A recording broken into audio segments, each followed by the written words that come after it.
Hey guys, how's it going? In today's video, I'm going to be sharing a lot with you, but first of all, the latest painting and my personal favorite thus far in my Tom to Town series.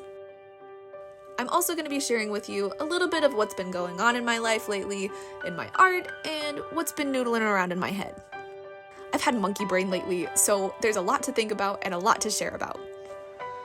If you're interested in getting the coloring page of this illustration, head on over to Patreon and subscribe to the $2 pledge to get a coloring page every month, as well as some other fun goodies. So without further ado, let's get into it. If you've been here a while, you know we're very honest on this channel. No topic is off limits, and I always try to be as authentic as possible.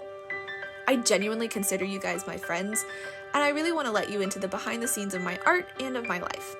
So today, I'm going to be sharing with you something that I am really struggling with right now, and that is direction. I feel like this illustration is pretty fitting for that topic, as this character is a cartographer and is dedicated to helping people find their way. Maybe that's why I've been so into painting this over the last few days. Subconsciously painting what I'm looking for. Anyways, let's not get too hippy-dippy. So I've been thinking about the direction of my art for a while now, and where I want to go with it, which has a pretty direct impact on my life as a whole. If I decide to go the more visual development route, this could mean a big move in working in a studio. I'm relatively extroverted, and I really love to be around other artists particularly, so I feel like working at an animation studio would be really good for me. I've also thought long and hard about pursuing a career as an independent artist, making only the things that I want to be making, creating videos here on YouTube, which I've really been enjoying, and selling my illustrations as prints or apparel, stationery, maybe even an art book in the future.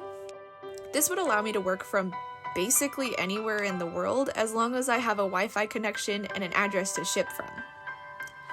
Both of these options have so many pros and cons, and they're pretty different lifestyles.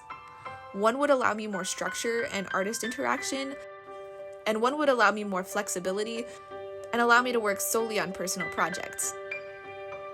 And both of these options have a really big impact on the art that I'm making now. Whichever route I decide to take is going to be reflected in the art that I'm making.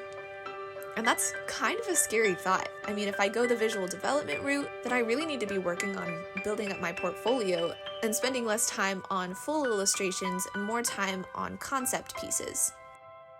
If I go the independent route, then I really need to be making more paintings and focusing on making things that you guys want to see and want to make a part of your life. So the art that I make has a really big impact on my life as a whole, but my life also has a very big impact on my art and the frequency that I'm making it. I talked a little bit about my pupper Ella May a couple videos ago. We've officially had her for 14 years last Monday. Happy Adoption Day, little buddy. Long story short, she's not been doing very well lately and had a pretty unfortunate visit with the vet last weekend. Anybody who says, "Oh, they're just animals," has clearly never had one. They very much become a part of your family. I mean, I've literally grown up with her. She's my best pal. So as things have been going downhill pretty quickly, my work schedule has been a lot more sporadic lately. To be entirely honest, I haven't really felt much like painting, and I'm trying to spend as much time as I can with her. We have like hourly snuggle sessions. Art takes a backseat very quickly when it comes to the people that I care about. I would much rather make the most of whatever time we have left with little Ella than worry about keeping up with posting new art on Instagram every day. To be completely honest, I don't know what the direction is going to be over the next few weeks, or maybe months. You guys have been so supportive in this little community that we've built here on YouTube, and like I said earlier, I genuinely consider you my friends. You deserve my honesty, and the honesty here is that things might be a little sporadic for a bit. I might not be creating as many paintings or posting as much on social media. I hope to still post a video here each week, but that might not be the case either. I'm so sorry, I'm really not trying to be a downer right now. I just want to be as honest as I can with you guys. Anyways, let's lighten things up a little bit. Moving forward, I really want to make YouTube my biggest social media priority as far as my art goes. I really don't like the hustle and constantly be pushing out content. Because apparently art is just content now? Platforms like Instagram and TikTok really what's the word I'm looking for? Feed, I guess, on the hustle, and I'm not about that life. I live at a slower pace, and I like that. Dealing with chronic illness is a contributor to that, but I also just believe that life is more than constantly working and pushing your career forward. I was reading Ecclesiastes in my Bible the other day, and it was talking a lot about how working all the time and never enjoying fun things, or heaven forbid, Taking a break. is not good for you, and it's not how we're called to live. Yes, we should obviously work hard and put effort into the things that we do, but life is not just about working. I feel like YouTube allows me to move at a pace that works better for me physically and creatively. I get to actually show you guys my paintings instead of just being a square on a screen that you scroll past in 2 seconds. We get to sit here and chat and just be present for a few minutes. Whether you even watch the painting process in my videos or not, I hope that just listening to them allows you to take a break for a few minutes, slow your roll, have a laugh, or drink a cup of tea. Like I said earlier, I'm kind of an extrovert, and I really love community. And I feel like that's what we have here on YouTube, far more than on any of my other social media accounts. I've also considered starting an email list where I can actually write you guys an email, share some snippets from my sketchbook or some work in progress shots of a new painting, anything that allows us both to take our time. I think that's also why I like Patreon, because it feels more close-knit and slower paced. I don't know, I'm interested to hear y'all's thoughts on this, so please let me know down in the comments what you would be interested in. So we've been talking about my direction, or lack thereof, for a while now in this video, so let's talk a little bit about a chick who clearly has it all together. This illustration is for sure my favorite in the Tomta Town series so far. I had actually planned on using this pose for the upcoming Milliner Tomta, but after I revamped the sketch for that illustration, I decided that the pose would be more fitting for this one. I really wanted this to be a head-on shot where we could clearly see the character's face and how excited she is to be creating a new map. You guys know that I love vintage fashion and vintage professions and anything nostalgic, so I was really excited to make this cartographer piece. I worked through some brainstorming to create a more engaging background for this piece. I'll link a video up in the card on some of the tips that I used to do that. But it really helped me bring a lot more life to the sketch. The shelves in the back originally only had some rolled up maps, some pens, and I think a few bottles of ink, but when I started thinking more about the character's life, those shelves really became a bit of an extension of herself. She's no homebody creating maps for other people to have adventures, she explores the places she visits. She has a travel satchel up on the shelf, some tiki masks that she's picked up, and even a pet snake. She's got some books about the places she visits, and maybe even a few that she wrote herself. As I've talked about before many times on this channel, I am all about visual storytelling. I don't think you have to write a book to tell a character's story. Each illustration is an opportunity to introduce a character and share their life with the audience.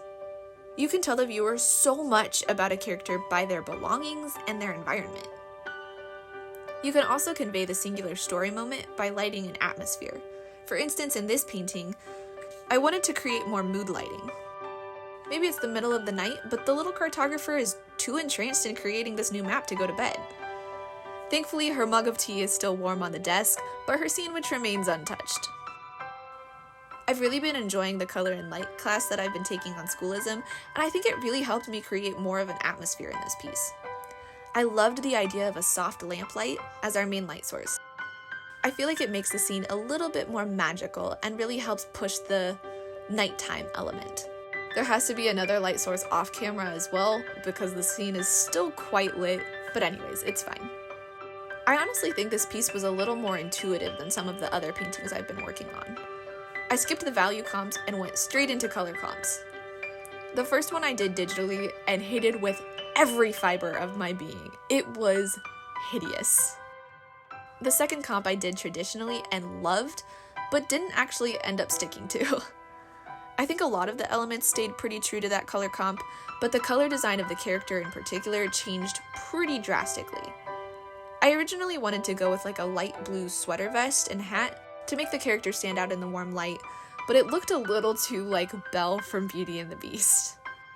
Not that that's a bad thing, I love Belle, nothing against Belle, but, you know, trying to create something new here. I tend to stick with more complementary color palettes as they make drawing attention to your character significantly easier for me, but I ended up feeling really drawn to a more golden orange vest and green hat instead. The emerald hat repeated the rug color, and I felt like the gold vest really played well with her skin tone. The emerald green also still pulled in a little bit of that cooler color without going full-on blue. I've been trying to experiment more with painting different skin tones, and I really love how this one turned out. The warm light of the lamp creates such a nice glow on her skin. I did struggle a lot with the skin tone in the beginning, as I'm sure you probably saw, but I really like how it came out. One of the things I'm most happy with, obviously, in this piece is the color harmonies. I ended up using a lot of different colors and letting myself just play around with them. No color was really off limits.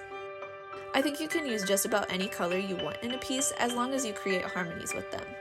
I am by no means an expert in this in any way, shape, or form, but I do think I'm improving with each illustration. So we are coming to a rapid end to the Tomta Town series. I have one more illustration to go. I do have some ideas for more in the future, but for now I have the candle maker, the cocoa barista, the cupcaker, the cartographer, and the soon-to-be milliner.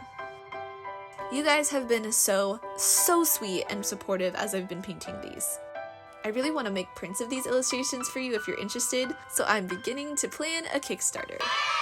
The illustrations look best at their full size, so my goal is to make 8x10 inch prints so you can really get the full experience of the backgrounds. Each of these illustrations has lots of little Easter eggs, I guess, if you look close enough, so the bigger the better for sure. I'm not sure when this Kickstarter will be, obviously sometime after I've painted the milliner, but I'd love to know which print or prints you'd be interested in.